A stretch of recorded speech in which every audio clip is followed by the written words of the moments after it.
I don't know if you all saw this headline, because I know every single American here cares about border security. Is that right?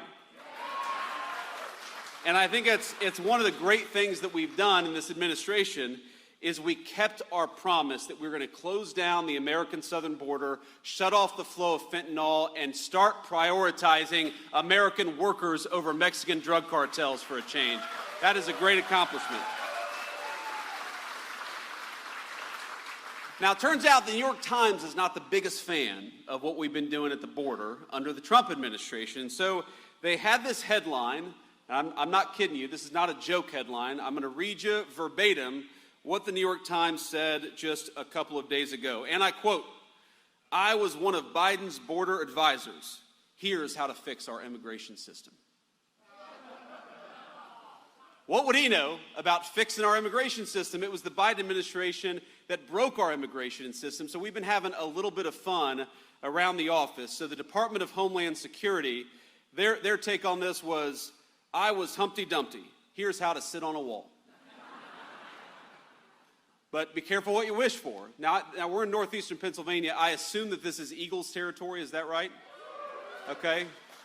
Some dissension here. We've got a lot of Eagles fans, but not 100% Eagles fans here.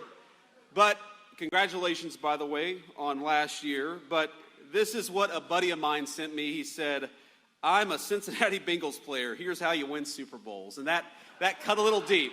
For the football fans out there will know that was not a cool thing for that guy to say. But this is what we're dealing with, my friends. We're dealing with a new administration, a new day, and a president who is fixing what was broken during the last administration. I think we're all proud of that and proud to be here to celebrate it. And here's what I am most proud of. What I am most proud of over the last 6 months, the border is important, and it's great, and it's incredible that we were able to go from the worst open border to a closed border in just a couple of weeks under President Trump's leadership. But you know what I'm really excited about? I'm really excited about the fact that for the first time in a very long time, workers' wages are rising faster than inflation. You're able to buy more, you're able to do more, and we're just getting started. For decades in this country, the story was that blue-collar workers in particular, they might get a little pay raise or they might not get any pay raise at all, but it was never enough to keep pace with inflation. No matter how hard you worked, no matter how hard you came to work every single day, no matter how many overtime hours, for example, you put in, you were falling behind. Way too many good Pennsylvania families were falling behind. And under just 6 months of the president's leadership, we've got inflation is coming under control, and blue-collar wages are rising faster than they have risen in 60 years. That is a testament to great presidential leadership and the great American people.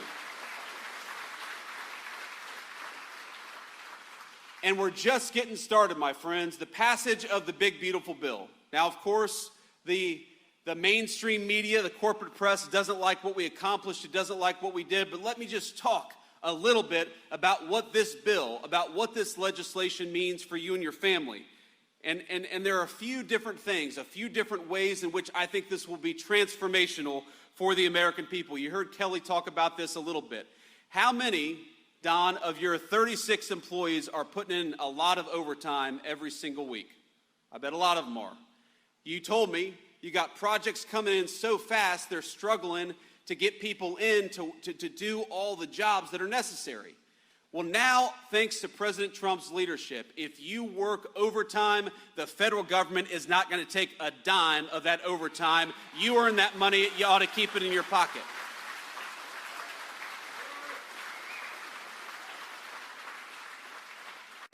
And while we're on that topic, why is it? You know, the big, beautiful bill was about taxes, it was about spending, it was about investing in America's future. But one of the most important things the president's doing and working on, it doesn't get nearly the headlines, is asking, why is it that we force every single young person to get a big chunk of debt at a 4-year college or university? Why don't we give our young people more options? Because if we did, a lot of them would come and work at Don's machine shop. And that would be good for them, and it'd be good for American workers. You know, we think it's fine. If you want to go to college, go to college. There's a lot of opportunity out there. But if you want to work with your hands, if you want to build something, if you want to build a house, build a bridge, make one of these incredible orders that comes into this small business right here in northeastern Pennsylvania, your government should not be forcing you to do what elites in Washington want you to do. You ought to be able to chart your own course and your own career path, and the Trump administration is going to fight for that.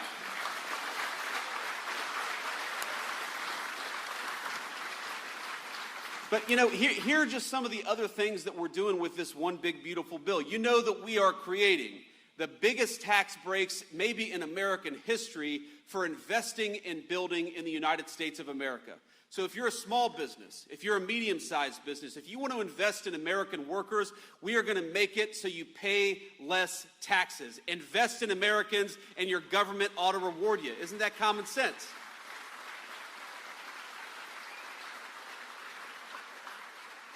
But the crazy thing is, for years, our government has done the exact opposite. We have rewarded people who shipped American jobs overseas and penalized the great small businesses who invested right here in America, right here at home. And the President Trump's leadership, we're flipping that on its head. If you're building here, if you're making here, if you're working in the United States of America, we just gave you a big, fat tax break. But if you're going to ship American jobs overseas, thanks to Donald Trump, you're going to pay a big, fat tariff. It's time to invest in our own country and our own people once again, and we're doing it.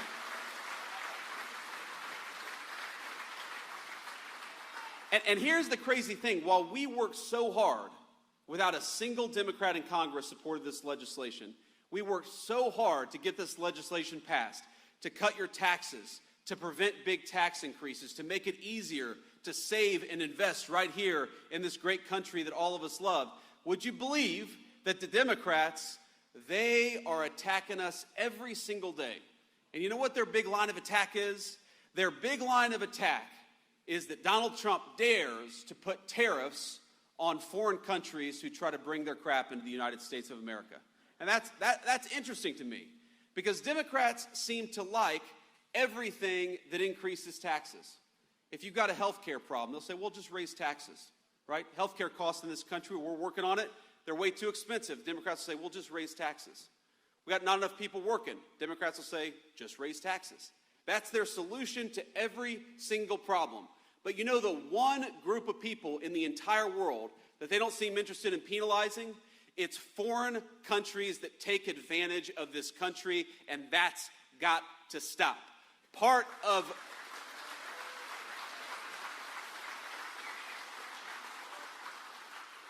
the big, beautiful agenda is saying that if you're going to build something in the United States of America, we're going to reward you and we're going to fight for you. But if you want to build something overseas, you're going to pay a big, fat tariff before you bring it back into the United States of America, and that's exactly how it should be.